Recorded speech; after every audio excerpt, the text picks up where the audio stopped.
obviously he's the head of the snake for them, so we expect him to be super aggressive. We don't know how early on, but we expect him to be aggressive throughout the game. So, yeah, he's definitely a focal point for us.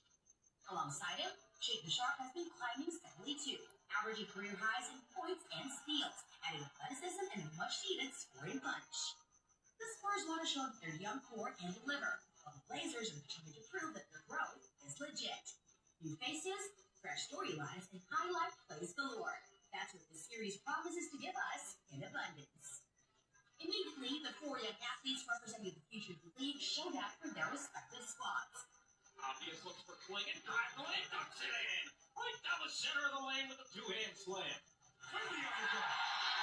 Hard move on Vinny, tough shot. And to no one's surprise, the opening period turned into a showdown between Denny and Wemby.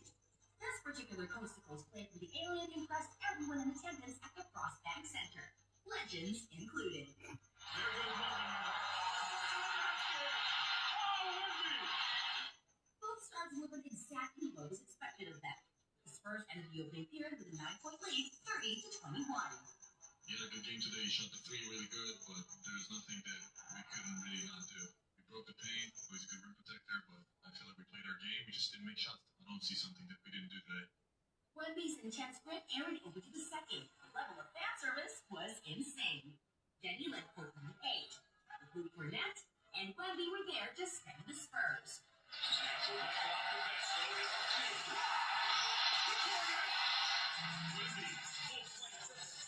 Wanyama. They extended the lead to double digits coming into the break.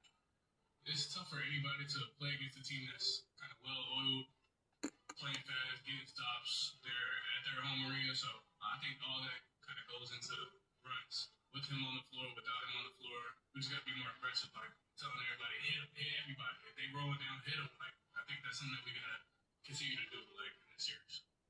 In the third, the combo of Steph Castle and Devin Vassell gave Wemby a well-deserved breather. They combined for 16 points. Devin added 2 blocks.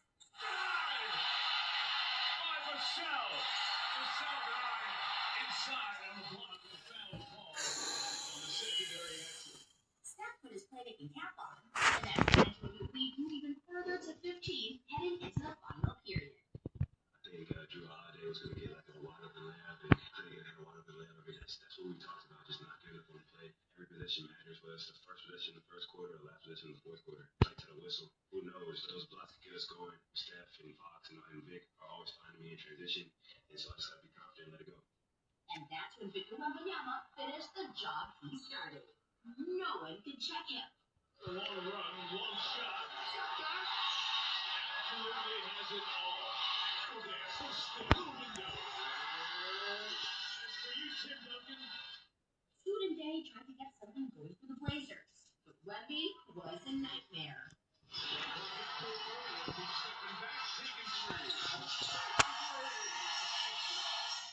And it was only fitting that in his first career NBA playoff game, the Alien led the Spurs to the game-1 win, 111-98 by going 61.9% from the field and finishing with 35 big points. Worth the wait with Wemby, worth the wait for the Spurs after 7 years out of the postseason.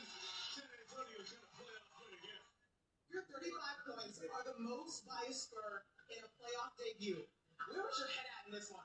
It's not that much, so it really reflects the spirit of the team. And then game one's their feel-out games. You can see the other team's cards a little bit. What did you observe about the Blazers? The pressure is on us and it's home game, so but really, there's no pressure. We really keep saying, hey, we're going to do the same thing we've been doing in the regular season. Don't overthink it. And while he was all nervous about his first ever playoff appearance, he certainly did not show it. Playing 33 minutes and shooting efficient 61.9%, he finished with 35 points, 5 rebounds, 1 assist, and 2 blocks. His 21 first-half points in the league record for the most points scored in the opening half of the playoff debut. Those total of 35 points set the Spurs franchise record for the most in the playoff debut, eclipsing Tim Duncan's previous high of 32 set in 1998. On the other end, Denny Avdija was on the floor for 40 minutes. He shot 57.1% overall and finished with a impressive line of 30 points, 10 rebounds, 5 assists, 1 steal, and 1 block. What a crazy way to open the playoffs. Wild highlight plays, Crazy closeouts and rivalries in the making. Can you believe we get 2 more months of this?